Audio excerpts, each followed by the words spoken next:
Autobots, transform!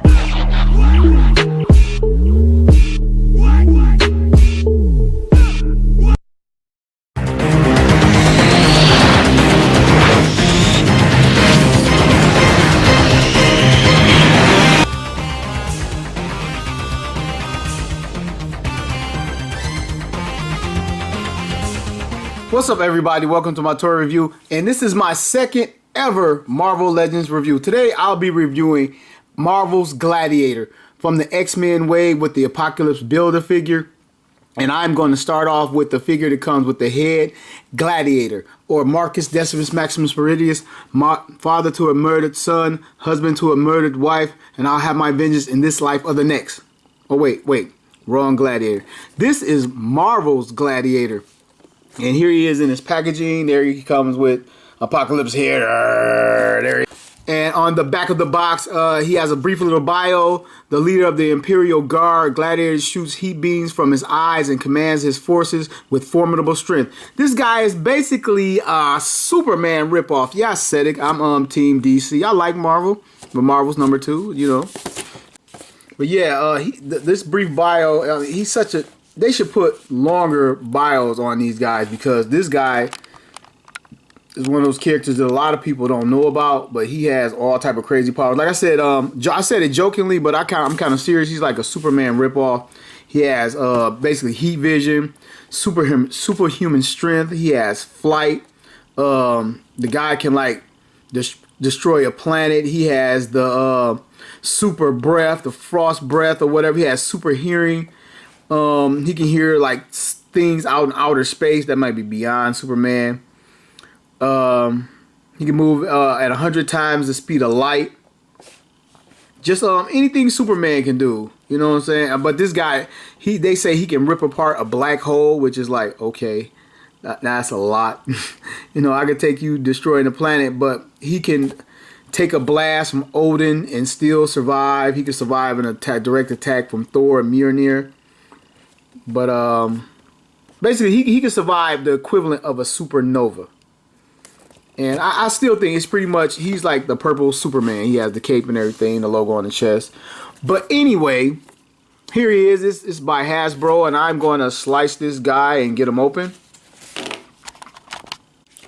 Now, while I unbox, I got to tell you, a friend of mine picked these up for me at Target. Actually, he had them put on hold. And I didn't get there right away. I got there maybe like 5 hours later. Target was about to close, and my friend Lamont King. And so I get there, and they're putting them back on the shelf. But I get there like in time, and this one guy is like waiting to grab them. And they take them and say, well, this guy has them on hold. And then the guy is like, well, Target's not supposed to hold figures. That's like illegal. And this guy's going on. They literally give me all the figures right in this guy's face, because they hadn't put them back yet. And it was hilarious. This guy, he was calling me a scalper and everything else. And he said I must have paid somebody. But my friend Lamont walked in and saw him. And he wasn't interested in them. And he just put the whole wave on hold for me behind the service desk. Like I said, I got there late. They were putting them back. This guy was going nuts that I got these figures. I got them about going on 3 weeks ago now. I'm just not getting around to reviewing them.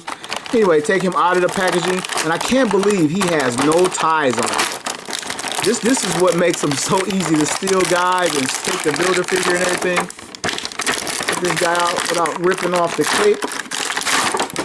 And he doesn't have an accessory. The only thing he comes with is the Hell of Apocalypse, and we'll hold off on that for a second. All right, trying to position him to stand up. The paint on his legs looks a little suspect, right on the little points there. Could have been done a little bit better out of the box. I see something coming off the belt right here immediately. The sculpt, the figure, the buck is excellent looking, but looks like the problem is going to be in the paint and where he has the red plastic versus the blue and the paint in between. His cape is kind of loosey-goosey a little bit. And we're going to take a look at his face sculpt. Looks just like he does in the comics. Even has like the comic book like blue hair highlights, which is very nice, with the Spock ears, the all white eyes. And we're going to take a look at his cape. Depending on the cape, seems to be done pretty well. But it could have like held on a little bit better. It's kind of, it actually feels like it's in the way. It could have been softer or harder. It's like right in between. Where some figures I would like this, but it's kind of in the way on him. I'm assuming you could pop his head. His head is on a ball joint. Yeah, you can pop it off and remove the cape. Let's give it a shot. Take a look at him without the cape for a second, and it stands up on his own. Sort of like Doctor Strange's cape. And also, I guess it pegs in. Let me go back and see if I can get it pegged in.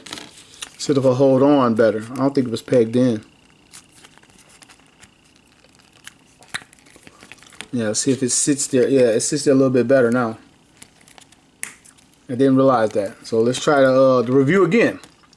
All right, coming around to his little gladiator symbol on his chest. The symbol on his chest is done. The paint where the blue meets the red plastic. I'm assuming it's red plastic with blue paint. That looks good. Where the paint meet at the chest, coming around to his arms where the two paint apps meet. Again, the blue onto the red plastic. That looks pretty good. This arm looks pretty good. Has a little bit of scraping right there.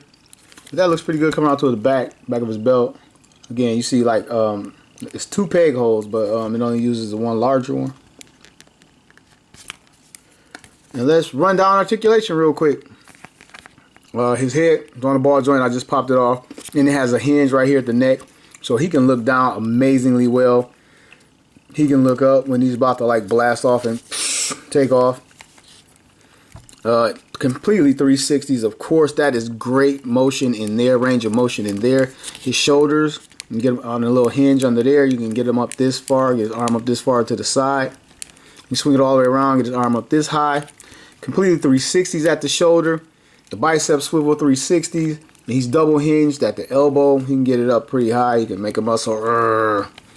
Coming down to his hand. He has his wrist 360s and he has a hinge on his hands, which is awesome. It's just a shame he doesn't have open hands to hold a weapon or something to actually do something with the hinged hand wrist articulation. He has an ab crunch, as you can see, and it clicks. Wow. I just recently got back into collecting Marvel Legends and I just started trying to review them, and he flexes about this much back and that much forward. Coming down to his waist, he has a waist swivel. Excellent. I really like the buck on this guy. Other than the minor paint, this guy looks excellent. And you can see the little molded in detail here. I'm going to try to line it up. How it goes. And it's funny how these Marvel guys' legs kick out to the side. They're not like straight on. And at his upper thigh, he has a little hinge in there. It's a ball hinge. And these legs will pop off if you stress them. But the good thing it is, you won't break them. He has an upper thigh cut where his thigh can swivel, get him in more dynamic poses. You can see the red in there. Coming down to his knee, he has a double knee joint there, and because of his bulk, he can't get that much out of it as much as he should be able to with the double joint there. Yeah, I had to stop. I guess my neighbor is building something over there. And coming down to his calf, he has a what people would call a boot cut right there, giving even more articulation. And like with all this combined, I think a lot of it's like overkill, but it's there. And he has the ankle articulation front and back, and he has some rocker in there, like a hidden rocker. You can't even see it on the sides, which is very cool. And here is Marvel's Gladiator. Pretty awesome to go along with this Superman knockoff. But no, he's cool though. He's pretty cool. Let me see if I can tab this back into his back. And his one, not accessory, the one thing he comes with, of course, is the Apocalypse head for the Apocalypse Build-A-Figure, which everyone is getting this line for. I mean, this might be one of the best lines in a long, long time. With a couple of figures, I question the choice of costumes, but everybody in this figure to me is excellent. As far as character-wise, I'll see if they're excellent toy-wise. Here's Apocalypse. This is his head. Obviously, I'm going to come back to this when I review Apocalypse when I'm done. But there is his face. Looks excellent. Best head sculpt I've seen on a Marvel Apocalypse ever. Ever. But there he is. There's Gladiator. Excellent figure. If you can find them, because they're scarce. I've seen Magneto hanging a little bit, and I think Wolverine is overpacked. I seen Wolverine. One time I walked into one Target, and they had like 3 Wolverines on the shelf. And if he came with something better than the tentacles, I might have grabbed them. But I think Wolverine is the hanger. Everybody's trying to track down multiple men that have multiple men. But anyway, thank you for watching my toy review. I'm George A. Transformer fan. Come back soon for the next figure.